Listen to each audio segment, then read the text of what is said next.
بسم اللہ الرحمن الرحیم. آپ دیکھ رہے ہیں کنفیوژن چینل اور میں ہوں آپ کا ہوسٹ محمد یاسین حسن. آج کے اس کلاس میں ہم پڑھیں گے کہ لکھنؤ پیکٹ کا کیا مطلب ہے، یعنی لکھنؤ ایگریمنٹ یا میثاق Lucknow. The Lucknow Agreement took a new twist with the change on Muslim League political doctrine. Lucknow کے معاہدے نے مسلم لیگ کی سیاسی نظریے میں تبدیلی کے ساتھ نیا روپ موڑ لیا. اس کا مطلب یہ ہے کہ میثاق لکھنؤ نے مسلم لیگ کی سیاسی نظریے میں نئی تبدیلی پیدا کی.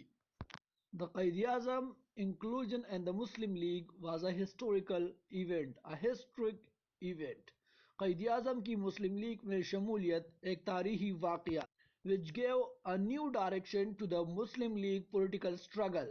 اور اس نے مسلم لیگ کی سیاسی جدوجہد کو ایک نئی سمت دی. Self-rule for India brought the Muslim League and Congress close to each other. Hindustan کے لیے خود حکمرانی نے مسلم لیگ اور کانگریس کو ایک دوسرے کے قریب لائے. The leader of the both parties agreed that they should be cooperate with each other. دونوں جماعتوں کے رہنماؤں نے اتفاق کیا کہ وہ ایک دوسرے کے ساتھ تعاون کریں گے. To make the British accept their demand. تاکہ برطانوی حکومت اس کی ڈیمانڈ کو قبول کر سکے. They acknowledge that the objective can be achieved if the two major communities of the India forget their difference on the petty issue and come closer to each other to see the eye to eye on the important national issues. انہوں نے اعتراف کیا کہ اگر ہندوستان کی دو بڑے جماعتیں چھوٹی موٹی امور پر اپنے اختلافات کو بھول جائے اور اہم امور پر نگاہ رکھنے کے لیے ایک دوسرے کے قریب آئے تو وہ اپنے مقاصد میں کامیاب ہو سکتے ہیں. The political vicinity has taken a happy turn and the ground for cherished Hindu-Muslim unity had been smoothed.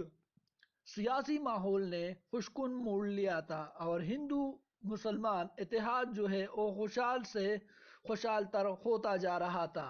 Us statement کا مطلب یہ ہے کہ مسلم اور ہندو کا جو اتحاد تھا وہ دن بدن بہتر ہوتا جا رہا تھا. Lucknow packet is considered as a significant event on the political constitutional history of India. میثاق لکھنؤ یا لکھنؤ معاہدہ ہندوستان کی سیاسی آئینی تاریخ کا ایک اہم واقعہ سمجھا جاتا ہے.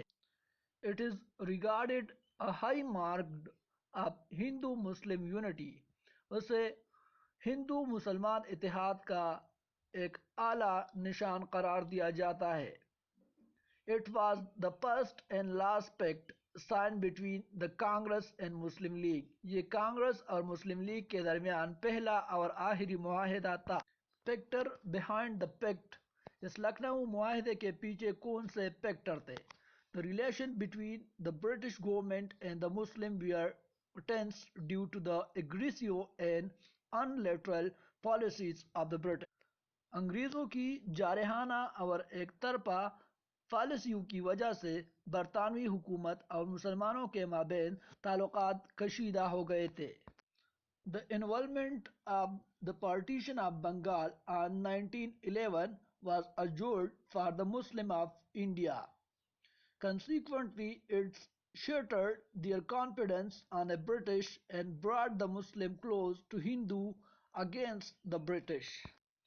1911 میں بنگال کی تقسیم کو منسوخ کرنا ہندوستان کے مسلمانوں کے لیے ایک جھٹکا تھا. اس کے نتیجے میں اس نے انگریزوں پر ان کا اعتماد توڑا. انگریزوں پر ان کا اعتبار ختم ہوا اور مسلمانوں کو انگریزوں کے خلاف ہندو کے قریب لائے. اس کے نتیجے میں مسلمان انگریزوں کے بہت مخالف ہوئے اور ہندو کے ساتھ ملے. ہندو کے بہت قریب ہو گئے. Similarly, the Kanpur mosque accident and the British policies on the international system had caused deep grief among the Muslims. اسی طرح کانپور مسجد واقعہ اور بین الاقوامی نظاموں میں برطانوی پالیسیوں نے مسلمانوں میں شدید غم و غصہ برپا کیا. مسلمانوں کو غم و غصے سے دوچار کیا۔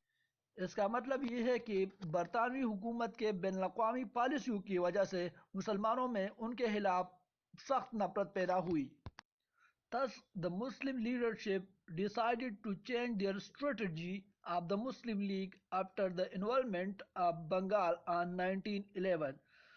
چنانچہ مسلم قیادت نے 1911 میں بنگال کے خاتمے کے بعد مسلم لیگ کی حکمت عملی میں تبدیلی کا فیصلہ کیا۔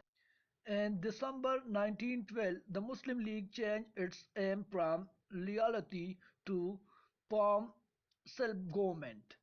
دسمبر 1912 میں مسلم لیگ نے اپنا مقصد وفاداری سے بدل کر خود حکومت تشکیل دیا۔ جناح اینڈ لکھنؤ پیکٹ، جناح اور لکھنؤ معاہدہ۔ جناح